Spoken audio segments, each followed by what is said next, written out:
जय श्री राम। शंखनाद में आपका स्वागत है। महाराष्ट्र में आखिरकार राज्यसभा की 7वीं सीट पर फैसला हो ही गया और महाविकास अघाड़ी की तरफ से शरद पवार को ही उम्मीदवार बनाया गया है और उनके खिलाफ बीजेपी ने भी कोई उम्मीदवार नहीं उतारा है। शरद पवार 7वीं सीट पर निर्विरोध चुने जाएंगे और फिर से वो राज्यसभा जाएंगे। लेकिन यहां सिर्फ बात शरद पवार को उम्मीदवार के तौर पर उतारने की नहीं है। यहाँ पर बात यह है कि उनको उनके नाम पर यह सहमति बनी कैसे है, क्योंकि पिछले 1-1.5 हफ्ते से अघाड़ी के बीच में झगड़ा चल रहा था कि कौन राज्यसभा जाएगा, फिर कल को कौन एमएलसी बनेगा। शरद पवार को किनारे करने की बात लगी हुई थी, कांग्रेस राज्यसभा सीट मांग रही थी, उद्धव ठाकरे एमएलसी की बात कर रहे थे, या फिर एक बार तो उद्धव ठाकरे ने अपने लिए राज्यसभा सीट की बात कर ली कि एमएलसी कांग्रेस ले ले और शरद पवार को हम किनारे कर दें। लेकिन 1-2 दिन पहले सुप्रिया सुले, जयंत पाटिल ने मुलाकात की और उद्धव ठाकरे कांग्रेस के बीच में बातचीत हुई तो शरद पवार के नाम पर एक सहमति बनी। लेकिन इस सहमति के पीछे कुछ कारण है और बात यह भी है कि आखिरकार बीजेपी ने शरद पवार के खिलाफ उम्मीदवार क्यों नहीं उतारा। शरद पवार का चुना जाना बीजेपी के फैसले से जुड़ा हुआ है। देखिए, एक तो इस मामले में कांग्रेस जो हमेशा करती आई है कि वो क्षेत्रीय दलों के आगे सरेंडर कर देती है, चाहे वो टीएमसी के सामने हो, तमिलनाडु में हो, डीएमके के सामने हो या कहीं और हो, कांग्रेस हमेशा क्षेत्रीय पार्टियों के आगे सरेंडर करती आई है। यहां भी सरेंडर कर दिया है। कांग्रेस को जरूरत थी राज्यसभा सीट की, लेकिन कांग्रेस को कुछ डर ऐसे दिखाए गए, कुछ ऐसी स्थितियां बनी कि कांग्रेस ने यहां पर भी झुकना स्वीकार कर लिया और राहुल गांधी ने राज्यसभा सीट सरेंडर कर दी शरद पवार को। उद्धव ठाकरे भी लड़ रहे थे कि एमएलसी चुने जाए न चुने जाए, कि राज्यसभा ही दे दो। और कल को एमएलसी के लिए समर्थन मिलेगा नहीं मिलेगा वो तो आगे की बात है, क्योंकि वहां पर भी आपका मामला बिगड़ ये सकता है कि क्रॉस वोटिंग उधर भी हो सकती है। क्रॉस वोटिंग राज्यसभा में हो सकती है तो एमएलसी में भी हो सकती है, तो गारंटी तो उधर भी नहीं है। इसलिए उद्धव ठाकरे राज्यसभा ही मांग रहे थे, लेकिन उन्होंने भी सरेंडर कर दिया कि चलो एमएलसी बाद में देखेंगे, अभी राज्यसभा शरद पवार को ही दे देते हैं, क्योंकि पहले वो तैयार थे राज्यसभा शरद पवार के लिए। लेकिन जब कांग्रेस ने प्रॉब्लम की तो उद्धव ठाकरे के मन में भी शंकाएं पैदा हुई, पर आखिर में वो भी तैयार हो गए। उसके पीछे देखिए वजह, एक तो कांग्रेस की अपनी मजबूरी है, कांग्रेस का व्यवहार है कि वो सरेंडर कर देती है। दूसरी बात यह है कि शरद पवार को लेकर उद्धव ठाकरे और कांग्रेस के बीच में ये बातचीत हुई है कि अगर किसी और को उतारा जाता है तो बीजेपी भी उम्मीदवार खड़ा कर सकती है। यहां पर 7वीं सीट को लेकर बड़ी समस्या है। 7वीं सीट पर 37 आपको वोट चाहिए और इनके पास है 36। अगर आप समर्थन लेते हैं किसी और का, सपा से अगर मिल जाए, एआईएमआईएम से मिल जाए, तब आप 37 पार कर पाएंगे। लेकिन यहाँ पर आपको आपकी ही पार्टी के जो आपके विधायक हैं वो वोट दे दे, वही बड़ी बात है। आपके पास तो टाइट वोटिंग की जरूरत है। उद्धव ठाकरे के पास 20, कांग्रेस के पास 16 और शरद पवार के पास 10। तो एकदम टाइट वोटिंग होगी और दूसरों का समर्थन मिलेगा, तब जाकर आप जो है इस सीट को जीत सकते हैं, अगर इस पे कॉन्टेस्ट हो गया, अगर इस पे चुनाव हो गया।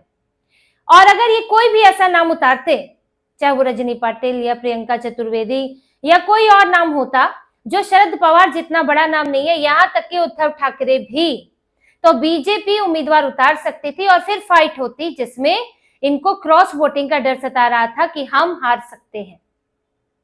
और बीजेपी भी तैयारी में बैठी थी। अंतिम तक बीजेपी ने भी नाम की घोषणाएं नहीं की थी, जब तक कि इधर से फाइनल नहीं हुआ कि कौन उम्मीदवार होगा 7वीं सीट पर।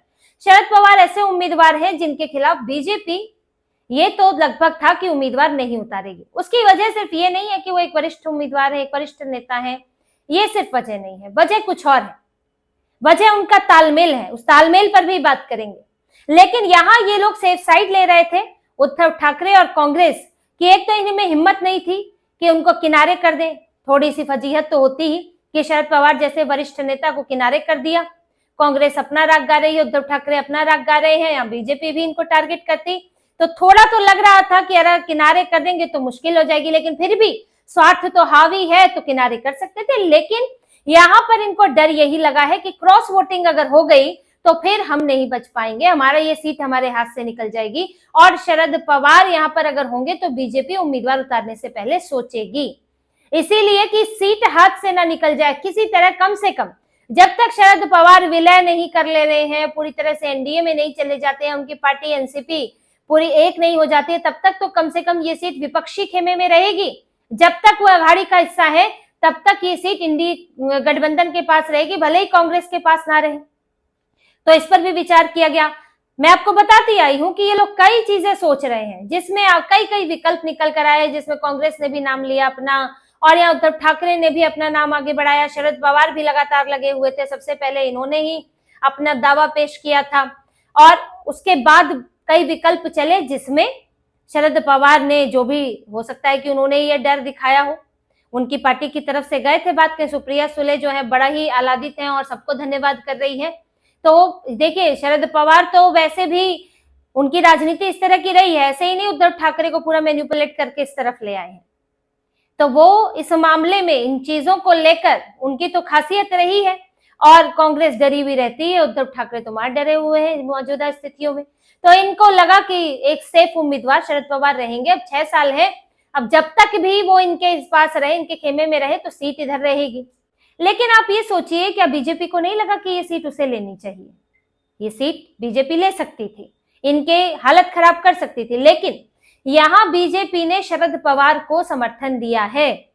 और ये समर्थन बुजुर्ग नेता होने के कारण नहीं दिया है, ये समर्थन बीजेपी ने दिया है क्योंकि शरद पवार इंडी अलायंस में होते हुए भी एक ढुलमुल रवैया अपनाते आए हैं। अभी तक आपने पिछले कुछ समय में देखा होगा, भले ही उनकी विलय की बात चल रही थी, अभी विलय नहीं हो रहा है, वो एक अलग बात है, लेकिन शरद पवार पूरी तरह से भाजपा के खिलाफ नहीं दिखे हैं। सुप्रिया सुले को भी भेजा गया बाहर विदेशी डेलीगेशन में। शरद पवार वक्फ बोर्ड संशोधन बिल की वोटिंग में गायब रहे, उन्होंने कोई व्हिप जारी नहीं किया अपने सांसदों के लिए, उनके सांसदों ने क्रॉस वोटिंग की थी, शरद पवार खुद ही नहीं आए थे। एब्सेंट होना भी कहीं ना कहीं समर्थन ही माना जाता है, क्योंकि उससे कुल बहुमत की संख्या घट जाती है, तो उसे फायदा होता है सत्ताधारी दल को। शरद पवार पीएम मोदी के साथ बहुत अच्छी केमिस्ट्री में नजर आए, और कई मुद्दों पर उन्होंने बीजेपी के खिलाफ चुप्पी साधी, उन्होंने कुछ नहीं बोला है, तो उनका एक मौन समर्थन बीजेपी के लिए रहता है। और ये वो भी जानते हैं कि आज भी विलय की संभावनाएं खत्म नहीं हुई है।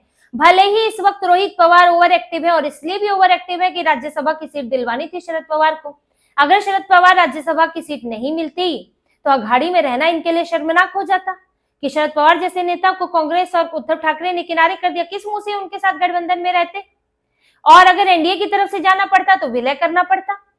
और अगर आप कहीं से भी नहीं जा रहे हैं, आप ना तो इधर के रह रहे हैं, ना घर के, ना घाट के रह रहे हैं, ना अघाड़ी आपको पूछ रहा है, ना एनडीए में, तो इनके लिए तो विकट स्थिति हो गई थी। इसलिए रोहित पवार आजकल बड़े ही उग्र दिख रहे हैं, और ब्लैक बॉक्स की भी बात करें, जांच की भी बात करें, उद्धव ठाकरे को जाकर अपडेट दे रहे हैं अजीत पवार के निधन में जो चीजें सामने आई है। तो रोहित पवार की एक्टिविटी ये दिखाने के लिए इस वक्त है कि नहीं, हम तो नहीं है एनडीए का हिस्सा, हम तो कोई विलय नहीं करने वाले, क्योंकि ये लोग इंतजार कर रहे हैं, अपनी राजनीति कर रहे हैं कि सुनेत्रा पवार आखिर कब तक संभाल पाती है, कब एनसीपी बिखरे, कब बिखर के खेमा हमारी तरफ आए, और आखिर में हम जो है एनसीपी एसपी ही मुख्य एनसीपी बन जाए। भले ही उसके लिए विलय करना पड़े या सत्ता से अलग होना पड़े, लेकिन वो मजबूर होकर टूटकर हमारे खेमे में आए। अब इसको सुनेत्रा पवार लीड ना करें, पार्थ पवार लीड ना करें, और उन चारों को तो ये बिल्कुल नहीं देना चाहते हैं। प्रफुल्ल पटेल, धनंजय मुंडे, सुनील तटकरे, छगन भुजबल, जो बड़े नेता हैं चार, जो इस वक्त बैकडोर से लीड कर रहे हैं, बैकडोर से संभाल रहे हैं पार्टी को। सामने भले ही सुनेत्रा पवार है, लेकिन उनका अनुभव इतना बड़ा नहीं है कि वो पूरी तरह से अकेली संभाल सके। तो ये लोग इंतजार कर रहे हैं, अगर टूटी तो ठीक एनसीपी, तब तो इनको मिल जाएगी, अगर नहीं टूटी तो विलय कर लेंगे, दोनों ही मौके खुले हुए हैं। तो शरद पवार ये जानते हैं कि आगे कहीं भी उठ करवट ले सकता है, तो इसीलिए वो अब भी बीजेपी के खिलाफ पूरी तरह नहीं होने वाले हैं राज्यसभा में आने के बाद।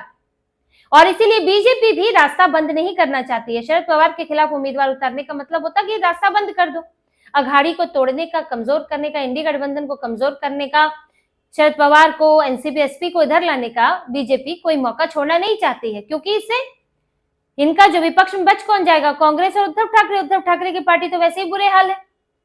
तो बीजेपी तो 29 की तैयारी में है कि अगर 29 से पहले एनसीपी एसपी एनसीपी में आ जाती है, एनडीए का हिस्सा बन जाती है, तो इन्हें बड़ा फायदा होगा लोकसभा चुनाव में, और फिर उसी साल तो महाराष्ट्र के भी चुनाव होने वाले होंगे। तो इसको बीजेपी बड़ी स्ट्रैटेजी के तौर पर देख रही है, इसीलिए शरद पवार के खिलाफ उम्मीदवार नहीं उतारा गया है और शरद पवार भी जानते हैं, तो वो भी इस बात को याद रखेंगे। तो एक तरह से कहा जा सकता है कि शरद पवार सिर्फ अघाड़ी के उम्मीदवार नहीं है, वो कहीं ना कहीं महायुति के उम्मीदवार भी हैं। उनको बीजेपी ने निर्विरोध चुने जाने के लिए समर्थन दिया है, एक तरह से उनके रास्ते में कोई रोड़ा नहीं अटकाया है। ये सिर्फ शरद पवार की जीत नहीं है, ये एक तरह से इंडी गठबंधन के लिए मुसीबत है कि अभी तो इन्होंने एक विकल्प सोचा कि शरद पवार जैसे बड़े नेता को किनारे करने का इनके ऊपर आरोप लगता, इनको कुछ बदनामी झेलनी पड़ती, तो अभी उससे तो बच गए। दूसरा, बीजेपी के साथ, महायुति के साथ इन्हें कंपीट भी नहीं करना पड़ा, चुनाव नहीं लड़ना पड़ा, निर्विरोध इनको एक सीट मिल जाएगी इंडी खेमे को। तो अभी के लिए तो इन्हें लग रहा है कि अच्छा है, कि ठीक है, चलो सब चीज से ठीक लग रहा है, शरद पवार को खड़ा कर दो। और फिर उद्धव ठाकरे को यह भी लग रहा है कि अब एमएलसी भी मुझे मिल जाएगी, कि शरद पवार उसके लिए कांग्रेस को तैयार करेंगे आगे चल के। शरद पवार के पास मात्र 10 विधायक है, फिर भी राज्यसभा भेजा जा रहा है, तो कुछ तो बदले में करेंगे। लेकिन ये चीज इनके लिए दीर्घ काल में मुसीबत बन सकती है। अगर शरद पवार ने खेमा बदला तो ये सीट चली जाएगी एनडीए के खेमे में। और शरद पवार कई मौकों पर कभी एब्सेंट हो गए, कभी चुप्पी साध ली, तीखा रुख नहीं अपनाया, तो भी इंडिया अलायंस के लिए कोई बहुत अच्छी बात नहीं होगी। तो ये आने वाले वक्त में पता चलेगा, ये इनके विलय के ऊपर है। लेकिन ये तो तय है कि शरद पवार एनडीए के खिलाफ मोर्चा खोलेंगे नहीं, बीजेपी के खिलाफ पूरी तरह विरोध में नहीं नजर आएंगे जैसे उद्धव ठाकरे और कांग्रेस नजर आते हैं। वो कहीं ना कहीं बीच की स्थिति अपनाएंगे और महत्वपूर्ण मौकों पर वो बीजेपी को समर्थन कर सकते हैं, पहले भी करते आए थे और अब भी कर सकते हैं। और एनडीए के दरवाजे उनके लिए खुले हुए हैं, वो भी एक टेस्ट कर रहे हैं। बाकी तो देखिए, उनकी तो सेहत भी थोड़ा सा गड़बड़ ही रहती है। तो बीजेपी वैसे भी जानती है कि शरद पवार जब तक एक्टिव है राजनीति में, तब तक रोहित पवार की भी हिम्मत बनी हुई है, सुप्रिया सुले की भी बनी हुई है।